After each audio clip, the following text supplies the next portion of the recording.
coverage you can count on with meteorologist Grace Anello and the Way 31 Storm Tracker Early Warning Radar Network. Well, it's another rainy day, and it's just the start of what's going to be a rainy week. The Way 31 Storm Tracker Early Warning Radar Network is picking up on showers and storms mainly isolated to areas west of the I-65 corridor, but it is possible for all of us to see rain this evening. Not all of us will see that rain, but it is possible, and those who do will see heavy downpours. Well, in Guntersville right now, no rain for you. Looking actually beautiful. Plenty of that sunshine peeking through those beautiful white clouds as you head into your dinner time hour. Well, we're still feeling awfully warm, even with the rain that we've been experiencing for much of the afternoon. We're still at 86 degrees right now in Scottsboro, 88 in Guntersville, and over in Moulton we are at 90 degrees for you as you head into the late afternoon hours. As we push through the rest of dinner time, those rain chances do stay with us. By the time we get to 6 and 7 p.m., we've moved to the upper 80s and mid 80s, which will feel much better. But once we factor in those humidity levels, we will still be feeling like the 90s there. So not much relief coming in the way of that. All right, let's walk through the rest of our future radar for the rest of this evening. We will continue to see these isolated showers and storms as we push closer into dinner time.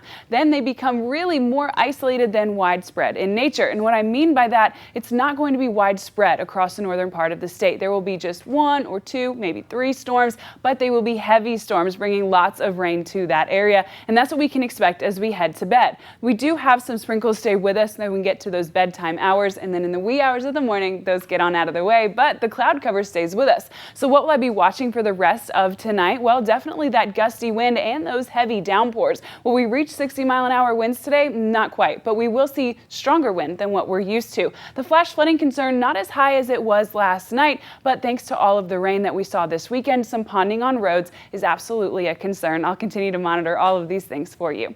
As we head into overnight tonight, those rain chances never quite get to 0. Our overnight low temperature will be in the mid 70s, and we do have the chance for some rain. It's really sprinkles more than storms as we head into the bedtime hours. Well, as you get the kiddos off to school tomorrow morning, bright and early, we will have some sun peeking through. There could also be some sprinkles in the area at that point. Your temperature when you get them off to school will be in the mid 70s, and then we quickly move up to the low 90s for tomorrow. So much more seasonable than what we've seen the last few days, but I'm still giving you a C rating on your report card because there will be some scattered showers and storms combined with that heat tomorrow by the time we get to the afternoon. So this puts us first thing in the morning, 6 a.m. on Tuesday. Again, we see this isolated nature where not all of us see rain, but there's a few very heavy storms in the region. By the time we get to more breakfast time hours, we do start to see some scattered storms mainly in our southern Tennessee counties, and by 2 p.m. really that's moved to all of us. We will see scattered showers and storms tomorrow afternoon.